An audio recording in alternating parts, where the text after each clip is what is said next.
I got accepted to NYU and I came out here. I carried bad habits with me coming in from high school where I never read any books. I essentially plagiarized on a lot of papers.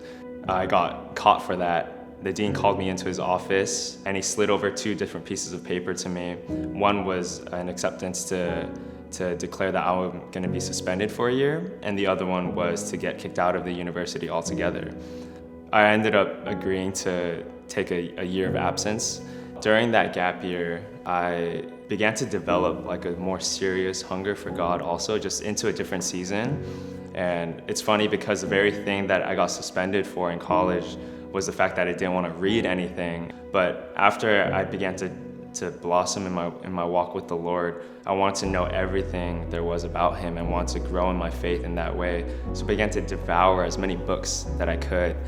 Moved out to Brooklyn, and I knew that when I was in Brooklyn that I really needed to, I felt so strongly from God that He wanted me to actually be in an atmosphere and a culture that is influential. And I knew about C3 through Instagram, and so last summer I made the decision to have my first visit, and I just remember singing to the worship songs, and I recall just weeping, just knowing that God was present, that He was in the room and that He was speaking and moving. And it was in an instant that I knew that everything that I was longing for in my heart regarding the atmosphere and the culture that I wanted to be a part of, I was actually now in that place. So I would come every Sunday for the next couple months in that summer. God was there and He was present and He was doing something in me.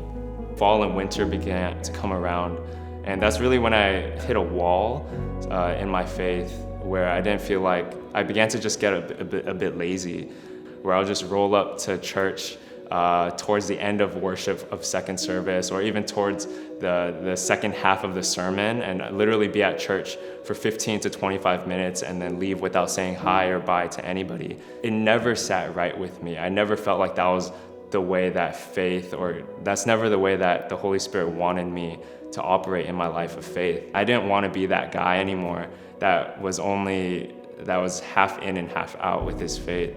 But I knew the one thing that God had for me was that He wanted to increase my capacity, which is so difficult to believe in that season and in that circumstance, especially because I was doing everything that was contradictory to that statement.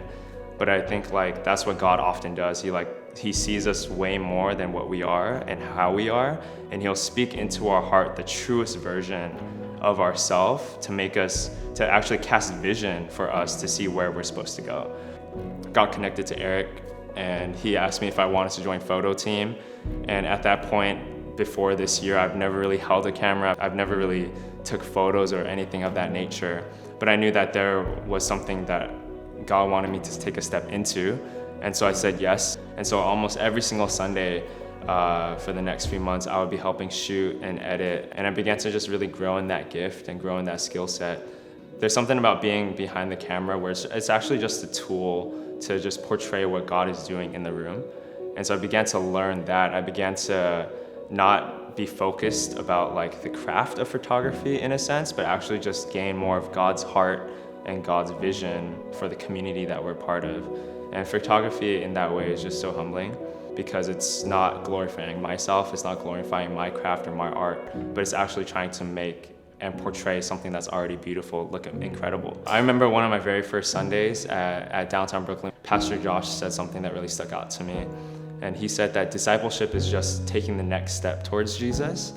And that really alleviated so much of a burden off my life, because I was always consumed with having a 5-year vision, having a 5-year plan, and the thought of that and the weight of that would often consume me. And really I began to catch that revelation that God's plan for me is to just take the next step for what's right in front of me. Whatever it is that I want to make myself and position myself to be in a place where I want to be eager to say yes to that very next thing.